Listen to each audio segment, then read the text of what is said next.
In the year 1850, I stood on the bustling docks of Liverpool, my anticipation nearly overwhelming, as I eagerly awaited the grand spectacle that was the Lady Seraphina. This grand vessel was a marvel of its time, crafted from the darkest oak, its towering masts seemingly reaching into the heavens. Passengers from all walks of life had gathered, each of us brimming with excitement, ready to embark on this uncharted realm of luxury and adventure. Day 1. The ship's maiden voyage was scheduled to span 6 weeks, a journey that would take us across the vast expanse of the Atlantic. As we boarded the ship, I was spellbound by the opulence that surrounded me.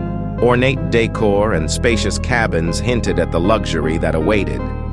The ship set sail from Liverpool with a sense of grandeur, and as evening descended, we gathered in the opulent dining hall for a sumptuous feast. Laughter, the clinking of fine wine glasses, and captivating conversations filled the air. However, as night unfolded, an unsettling unease settled upon us. Whispers of strange sounds in the cabins began to circulate, casting an eerie shadow over the jovial atmosphere. Day 2. Waking on the second day at sea, I was met with a world that had undergone a sinister transformation. The sea, now a nightmarish blood-red expanse, seemed to pulse with an unsettling malevolence. It was as if the very essence of the ocean had been tainted by an ancient eldritch force. The sky above remained overcast, casting a sinister pallor over the ship. The once cheerful passengers, including myself, were now gripped by a growing sense of dread. Those among us who dared to gaze over the railing into the depths of the ocean described not just strange, fleeting shadows beneath the surface, but grotesque, writhing forms that defied comprehension. It was as if the abyss itself had birthed nightmarish creatures, and they slithered and thrashed in the crimson waters, like the denizens of a hellish underworld. The crew members, who had previously been our hosts and guides to this enigmatic voyage, now seemed more like sentinels guarding the threshold of an unholy realm. Their smiles had become forced, and their eyes betrayed a hint of fear, as if they, too, were haunted by the abominable presence lurking just beneath the waves. As passengers huddled together, sharing eerie stories of ghostly encounters, and feeling as though the ship itself was spiraling into a dimension beyond our understanding, the dread that had settled upon us began to grow, and a pervasive sense of unease permeated every corner of the ship. The world outside had become a nightmarish stage, and we were unwilling actors in a play where the boundary between reality and the eldritch had blurred into a grotesque nightmare. Day 3. On the third morning, the transformation of the world outside took a more sinister turn. The sea, now a nightmarish blood-red expanse, seemed to pulse with a malevolence that sent shivers down my spine. The sky remained overcast, but it was as if the heavens themselves wept tears of crimson, casting an eerie scarlet pallor over everything. As we peered over the railing, it wasn't just the sight of shadowy, writhing forms beneath the surface that unsettled us.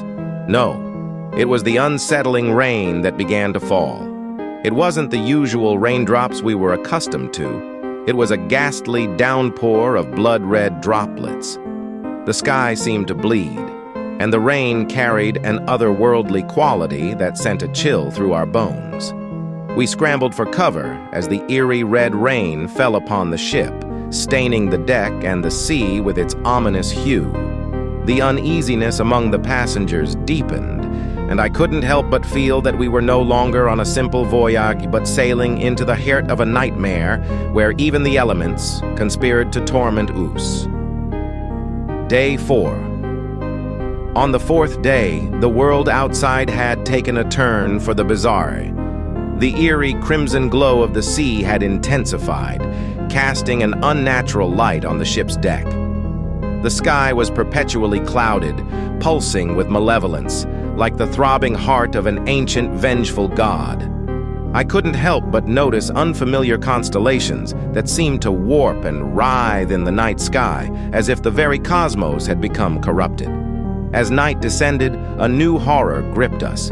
In the midst of the eerie crimson darkness, bolts of strange, blood-red lightning pierced the sky. They were unlike any lightning I had ever seen. These bolts writhed and twisted in the air, casting eerie, dancing shadows on the ship's trembling deck. Each bolt seemed to carry with it a haunting, otherworldly shriek, like the anguished cries of lost souls. The ship's doctor, once jovial, now walked with a heavy frown. He shared not just tales of mysterious ailments, but accounts of passengers succumbing to nightmarish afflictions that he could not diagnose. Disquiet turned into not just dread, but sheer, unadulterated terror, as we realized we were trapped not just in a world that defied explanation, but a reality that mocked our very existence.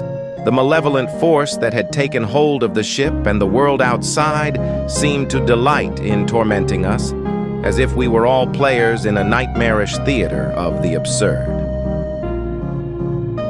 Day 5. By the 5th day, the transformation had taken a toll on both the ship and its passengers. The ship's interior had not just deteriorated, but mutated into a nightmarish living labyrinth, with walls pulsating with an otherworldly energy, as if the ship itself had become a sentient, malevolent entity. We, the passengers, appeared not just gaunt, but grotesquely deformed. Our eyes, not just hollow, but shining with a malevolent, unholy light. Nightmares plagued our sleep, not just making it difficult to discern between dream and reality, but shattering the very boundaries of our consciousness, driving us to the brink of madness. The ship's once elegant dining hall had not just turned into a nightmarish banquet, but a blasphemous feast, with grotesque, ever-rotting dishes served to us, the reluctant diners, in a ghastly banquet. Day 6. On the 6th and final day of the eerie transformation, the ship had become an unrecognizable nightmare, of which was a manifestation of unspeakable horror. The once beautiful ballroom was now host to a surreal masquerade. We, our faces concealed by grotesque masks, swayed not to haunting melodies, but to dissonant, maddening cacophonies played on instruments that seemed to defy description and the laws of nature. The ship's corridors echoed with incomprehensible whispers, and an ancient, malevolent presence not just seemed to lurk, but openly manifested in the shadows, reaching out to claim the souls of the damned, ours as well. And then, as the ship sailed further into an uncharted abyss, it vanished, leaving a nightmarish seascape like an abominable void where the boundary between the living and the otherworldly had dissolved entirely. We, the passengers, and the Lady Seraphina were consumed by the annals of maritime history. The legend of the cursed cruise ship persists, not just as a chilling enigma, but as a black mark upon the very fabric of reality itself.